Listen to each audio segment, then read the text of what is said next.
Assalamualaikum warahmatullahi wabarakatuh. Perkenalkan, nama saya Maulidia Sanggraini dengan NIM J310200121. Saya dari kelas 3B. Saya ingin membuat video tentang wawancara kesehatan mental di masa pandemi untuk menyelesaikan tugas komunikasi saya. Bagaimana pendapat teman saya terkait tentang isu kesehatan mental di masa pandemi ini? Lihat video berikutnya. Assalamualaikum warahmatullahi wabarakatuh. Selamat siang. Waalaikumsalam warahmatullahi wabarakatuh. Selamat siang juga. Sebelumnya saya akan memperkenalkan diri saya terlebih dahulu. Nama saya Maulidia Sanggraini. Saya mahasiswi dari Universitas Muhammadiyah Surakarta dengan program studi ilmu gizi. Sebelum lebih lanjut, sebaiknya kita memperkenalkan diri terlebih dahulu ya. Oke, Nama kamu siapa nih? Oke, aku akan memperkenalkan diri aku. Aku Dea Atista Dinanto. Umur aku 19 tahun dan aku sekarang sedang kuliah di Universitas Dianuswantoro Semarang, jurusan Sastra Jepang. Gimana nih, apa kabar sekarang? Alhamdulillah baik. Sibukannya sekarang apa nih kalau boleh tahu? Oke, kesibukan aku ya nggak jauh-jauh dari tugas, bantu orang tua, ya kehidupan mahasiswa lah. Aku ada topik pembahasan yang mungkin menarik untuk dibahas tentang kesehatan mental. Oke, menarik. Boleh? Selain kesehatan fisik, kan ada kesehatan mental ya. Mm-mm. Menurut kamu kesehatan mental itu penting nggak? Penting banget sih menurut aku. Kenapa tuh kok kesehatan mental itu penting? Iya, sangat penting sih. Mungkin terlihat sederhana, cuman kayak banyak orang yang belum belum terbuka tentang hal mental, ya nggak sih? Iya Soalnya benar. apa ya? Kayak masih banyak yang menyepelekan mental karena apa? Eh, Apa ya? Walaupun kelihatannya sederhana itu, tapi kalau dibedah lagi tuh masalah mental itu banyak gitu loh. Nggak cuma itu doang dan uh, apa ya? Kalau misalnya mental itu tuh terlihat kecil tapi kadang kayak bisa datang dari masalah-masalah dari keluarga, masalah dari teman-teman, terus mungkin ya kayak ada hubungan toksik lah. Terus semisal aku curhat nih sama seseorang. Terus mungkin bagi aku masalah ini berat banget nih, berat banget.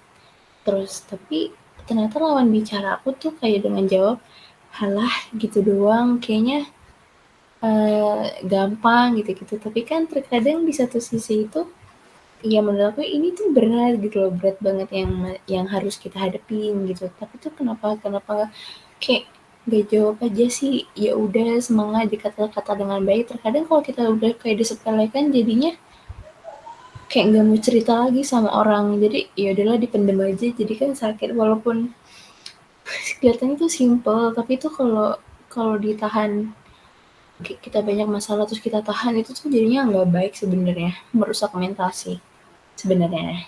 Ya nggak tahu sih, mungkin ya setiap orang beda-beda sih mengalami mental Jadi ya kalau dia. kita takut dibandingkan dan takut cenderung diremehkan gitu ya, direndahkan. Jadi kayak nggak ada rasa percaya diri gitu nggak sih, terus karena kamu gini, kayak ya udah kayak beda gitu, nggak mesti. Ya mungkin saat itu kamu menjalani masalah ini dengan santai bisa, tapi kan nggak semua orang seperti itu gitu loh. Itu sih menurutku. Menurut kamu, apakah selama pandemi ini mengurangi intensitas komunikasi dengan orang-orang terdekat?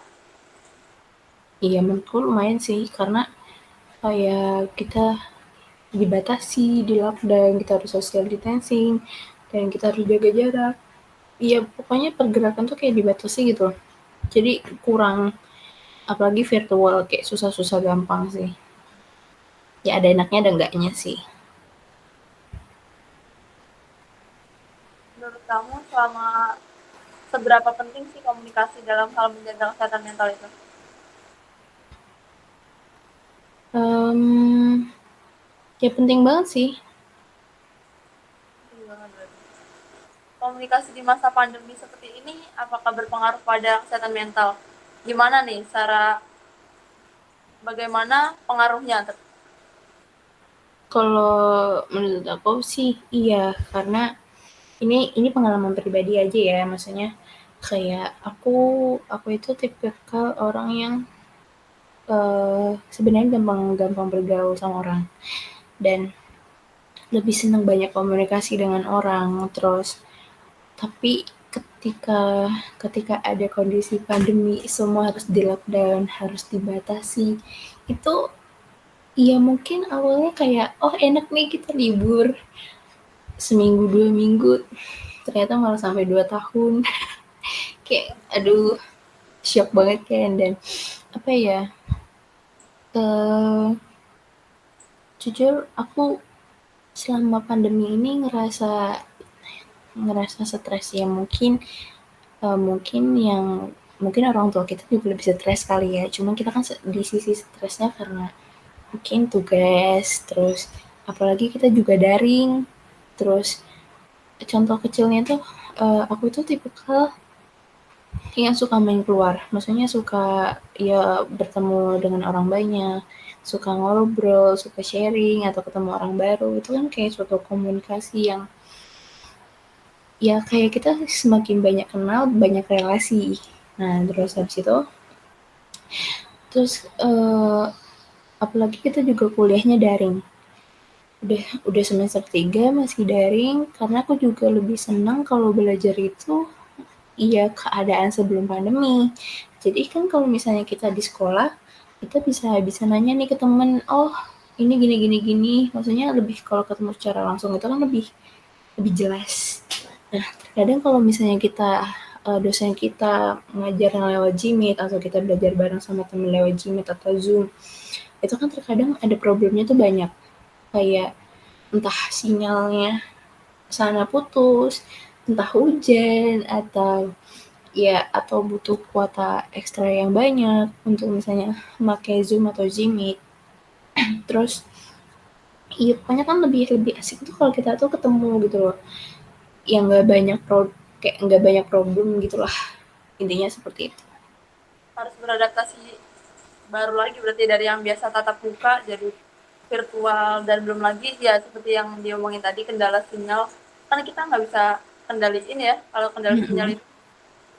Nah apalagi ya mungkin kita bisa curhat lewat telepon, tapi kan berbeda kondisi ketika kita bertemu, ya kan? Contohnya kita Jimmy, terus kita sharing nih.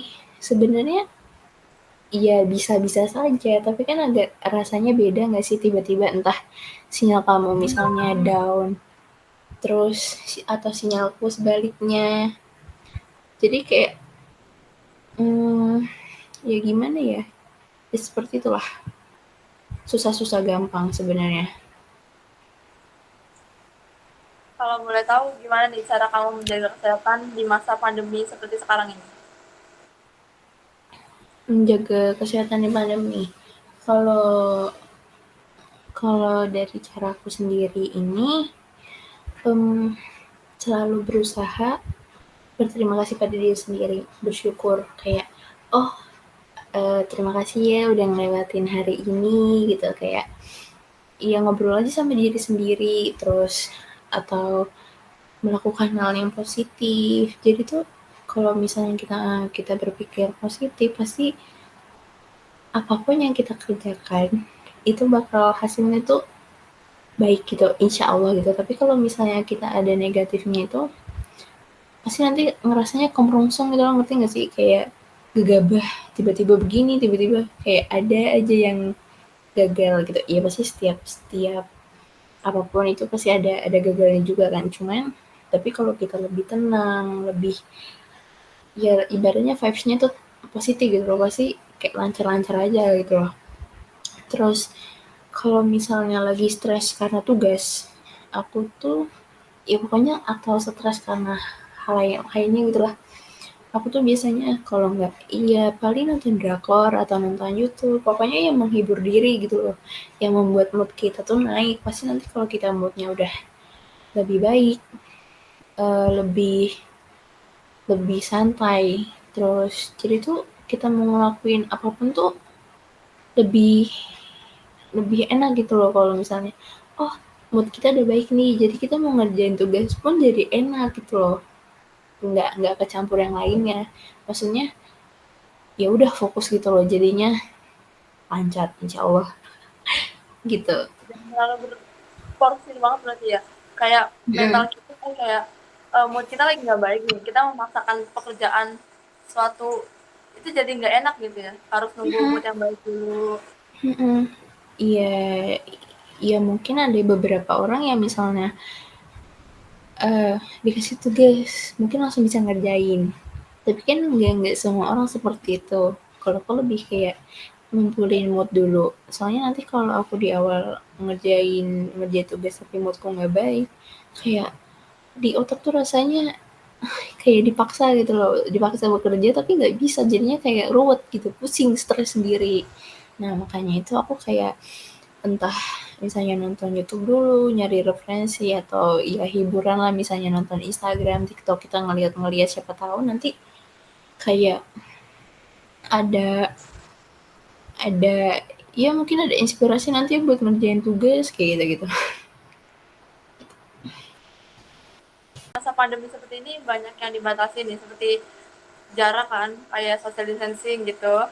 Pernah nggak merasa stres seperti banyak tugas mungkin? Dan gejala apa yang pernah kamu alamin? Ya atau yang kamu tahu lah. Oke, okay. Iya ya seperti aku bilang tadi, kalau misalnya apa ya, kalau kita lagi stres sama tugas, misalnya oke okay, tugas satu datang, terus nanti udah ada tugas lagi dari dosen lainnya, tapi kan kadang tiba-tiba ih kok tugasnya gini sih, gini-gini, pasti pasti ada protes dalam diri sendiri, terus kadang kita jadi kayak malas ngerjain, nantilah orang deadline-nya masih masih seminggu, masih kayak ngegampangin. Karena ya aku tipikal kalau ngerjain tugas itu nunggu mood yang baik dulu, yang tadi aku bilang tadi. Dan aku juga pernah, ya pasti pas pas kita SMK, kita sibuk-sibuknya pusing UN, kita mempersiapkan ujian lah ibaratnya gitu, terus kita kan juga ada ujian praktek. Nah itu tuh aku pernah sempet ngerasa down, dan kayak kayak sekitar itu tuh pada sibuk-sibuk masing-masing, ngerti nggak sih? Terus kita nyari perhatian tuh kayak susah. Ayo kek, misalnya cari hiburan bentar, naikin mood. Terus akhirnya tuh aku ketemu sama guru BK aku. Aku nanya kayak, Bu, saya lagi ngerasa stres nih karena sibuk sibuk mempersiapkan ujian kayak gitu. Terus gimana sih caranya biar biar semangat kayak gitu-gitu. Terus dia bilang kayak, kamu tahu gak sih ciri-cirinya orang orang lagi stres atau kayak depresi gitu? Ya kepo dong pasti. Terus yang dan dia tuh bilang, kita tuh pasti kalau kamu lagi stres, kayak kamu tuh nggak bisa fokus dengan satu hal, pasti rumit gitu, ya kan? Pernah ngerasain dong pasti. Fokusnya bercabang-cabang gitu ya. Pasti nanti kayak ada ketakutan hal yang lain gitu kan. Terus ya mungkin sama yang kayak tadi sih, sama yang kayak sebelumnya, mental yang sakit mental yang sebelumnya, ciri-cirinya tadi. Terus ya nggak beda jauh, cuman kayak terkadang itu kayak menyalahkan diri sendiri, kayak gampang merasa bersalah. Kadang misalnya kita main ketemu orang, terus tiba-tiba nih orang nih mukanya nggak mengenakan, intinya suasananya itu nggak enak lah. Terus apa apa karena aku ya dia tuh jadi begini, ya padahal mungkin ya nggak tahu, ya mungkin ada alasan lainnya, mungkin ada dia dengar kabar yang lain apa gimana, tapi kan kadang kayak lebih jadi overthinking gitu loh, nggak enakan gitu loh. Iya. Terus Habis itu ya jadi nggak semangat gitu loh, kayak papa ya udah jadinya males. Terus apa ya, ya sama sih kayak lebih gampang bad mood, terus tiba-tiba nangis, susah tidur, mudah putus asa, terus kayak apa ya, suka cemas berlebihan. Pernah ngalamin gak sih? Kayak misalnya misalnya kita lagi apa ya, kayak demam panggung atau mau presentasi, itu tuh kalau udah panik itu wah parah banget sih. Kayak bisa tiba-tiba tuh sesek mual. Ya pokoknya campur aduk lah, udah kayak udahan nih, lebih baik udahan gitu. Tapi Udah sih pernah ngerasain mual gitu. sampai mual bener-bener kayak aduh ini nggak bisa dilanjutin.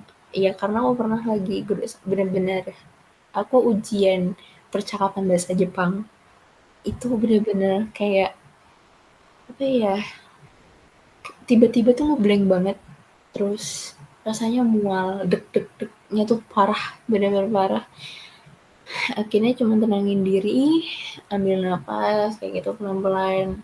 Tapi terkadang kalau udah panik berlebihan itu tuh udah nggak bisa. Aku akhirnya minta ganti hari, sampai kayak gitu bener-bener separah itu. Terus suka aku pernah mencoba untuk kepikiran doang sih, kepikiran untuk bunuh diri. Kan sampai sampai banyak yang menyakiti dirinya, sampai yang kayak apa, yang di tangan itu kayak Yang disilet, barat gitu ya, ya. disilet-silet kayak gitu. Terus iya, tapi lebih kayak kebanyakan sisi sisi negatifnya ya. Cuman kayak untungnya aku masih bisa menghandle diri aku sendiri gitu loh. Oh ini tuh nggak baik, masih kayak adalah kepikiran kayak jangan jangan kayak gitu, ini nggak baik kayak gitu. Jadi masih bisa kontrol lah ya selama ini. Masih bisa kontrol, untungnya alhamdulillah banget. Kayak seenggaknya tuh mencoba mencoba kayak eh mencari mencari jalan lah. Kalau kalau misalnya ada masalah tuh coba cari di Google, siapa tahu, atau kita lebih mendekati diri kita ke Allah kayak gitu gitu, kita curhat sama Allah mungkin lebih tenang gitu. Iya, seperti itu. Masih nyangkut sama yang tadi nih. Eh, yang tadi kan ngomong sampai melukai diri sendiri ya, hampir hampir melukai diri sendiri. Ya, Itu perlu nggak menurut kamu ke pakar dalam bidang psikolog mungkin? Jika iya, kapan kita perlu ke psikolog? iya kalau kita membutuhkannya, ya nggak sih. Dan terkadang terkadang itu misalnya nih ada anak eh apa ya, dibilangnya broken home, tapi kan broken home itu nggak selamanya tentang perceraian orang tua, atau ya mungkin dibeda-bedakan. Tapi itu terkadang itu kan kayak misalnya keluarga yang harmonis kelihatannya kumpul itu tuh terkadang juga bisa toksik gitu loh. Kayak misalnya kamu dibandingin sama anak tetangga, walaupun setiap anak itu kan punya punya punya jalannya masing-masing lah, intinya gitu. Terkadang kan kayak orang tua harus menuntut ini itu, kamu harus sekolah di sini, kamu harus seperti ini seperti ini seperti ini gitu kan. Jadinya kan terkadang ya mungkin ada anak yang berontak, bisa bisa mengungkapkan, tapi kan ada yang juga yang cuman kayak ya udah nurut, tapi kan ada rasa rasa apa ya, jengkelnya, iya nggak sih, kayak sebenarnya tuh aku pengen ini, tapi kayak orang tua harus mau ini. Nah, nah saking kayak mungkin kayak nggak semua anak itu bisa bisa bisa menceritakan bisa menceritakan semuanya ke orang tuanya gitu loh. Nah, jadinya kan apa-apa dipendem, dan kayak apa ya, akhirnya kan dia jadi kayak stres sendiri mungkin, terus dia nggak berani sama orang tuanya, jadi kayak ya apa-apa kudu mengiyakan. Dan dan juga lagi viral kayak banyak di TikTok yang anak remaja apa namanya eh dia menunjukkan dirinya kalau dia itu berobat ke psikolog secara diam-diam, kayak di captionnya itu tuh kayak orang intinya tuh kayak orang tuanya tuh tidak tahu gitu loh, kayak merasa disepelekan gitu loh dengan keluarganya. Terus tapi tapi alhamdulillahnya di zaman sekarang itu kayak platform media sosial itu banyak yang kayak membuka membuka jasa dia buat sebagai tempat curhat gitu loh. Ya walaupun sebagai tempat curhat, tapi itu kan udah lumayan kayak, oh dia udah punya tempat curhat nih, kayak melegakan diri lah seenggaknya walaupun tidak didukung dengan lingkungan sekitar yang paling dekat, tapi ada orang lainnya yang sebenarnya peduli juga sama-sama eh sharing lah. Terus abis itu apa namanya em, apa ya kayak ya intinya jangan pernah self diagnosis karena nggak baik, lebih baik kamu yo eh, sharing lah sama teman yang kamu benar-benar percaya atau kamu ke psikolog yang lebih ahli, atau misalnya kalau memang eh, banyak yang bilang kan katanya ke psikolog itu mahal, atau kamu ke ya banyak lah sekarang tempat-tempat curhat seperti itu. Terus jadi kayak iya ya udah gitu. Kan gangguan mental juga ada banyak, mungkin kalau kita nggak bisa cerita ke temen atau ke cerita ke orang tua juga nggak enak, mungkin bisa pertolongan ke psikolog ya langsung. Iya sebenarnya walaupun banyak yang bilang ke psikolog itu mahal gitu-gitu kan. Terus tapi kan sekarang ada jasa kayak ada pakai BPJS sekarang udah melayani untuk ke psikolog kayak gitu kan. Pokoknya jangan apa ya jangan pernah meremehkan mental deh, serius. Mungkin apa ya em, eh, kadang perkataan itu walaupun kelihatannya enteng banget diomongin, tapi mungkin orang yang nangkep itu berbeda-beda. Ada yang kayak biasa aja, ada yang kayak ih sakit banget, atau yang kayak baperan. Makanya tuh kayak hati-hati banget sih kalau sama omongan. Lebih baik coba kita merubah kata-kata yang lebih positif kayak ayo semangat, kelihatannya sederhana tapi Berarti kayak banget. berarti gitu, kayak oh terima kasih ya udah membantu kayak gitu. Tapi simpel itu tapi kayaknya rasa pedulinya itu gede banget gitu loh. Itu bener-bener hal yang kecil aja cukup-cukup menyenangkan. Oh semangat ya, oh aku juga pernah ngalamin kok, tapi aku sih dulu menjalannya gini-gini, siapa tahu ini membantu kamu, atau kalau misalnya memang ini masalah berat kamu, coba sholat misalnya, deketin lagi sama Allah dengan kata-kata positif itu aja, simpel gitu, tanpa harus kayak alah gampang, alah gini-gini, menyepelekan sekali gitu loh. Makanya coba berusaha pelan-pelan lah, lebih kata-kata positif itu simbol tapi berharga banget sih guys. Terima kasih ya sudah bersedia meluangkan waktunya untuk membahas tentang topik kesehatan mental ini. Iya sebenarnya kalau mau uh, ya mungkin ini dari sisi aku ya, penilaian aku yang pernah aku alamin, tapi mungkin masih banyak di luar sana yang ibaratnya mengalami masalah yang lebih berat lagi. Cuman ya aku cuman harap kayak jangan pernah meremehkan mental, terus berusaha berkatalah yang baik, terus ya pokoknya saling support, apalagi kita sesama mahasiswa nih, sama-sama masih berjuang di masa depan. Kayak kalau misalnya ada yang lagi down kayak yuk semangat yuk, yuk bisa yuk, kayak bantulah dikit-dikit walaupun itu mungkin hal sepele, cuman berarti banget ya nggak sih. Dan apa ya, coba deh buat buat positive thinking, pasti mungkin jadi lebih baik hidup kita gitu, mental kita juga lebih baik. Ya pokoknya positive thinking, berusaha positive thinking. Terima kasih ya atas waktunya. Oke.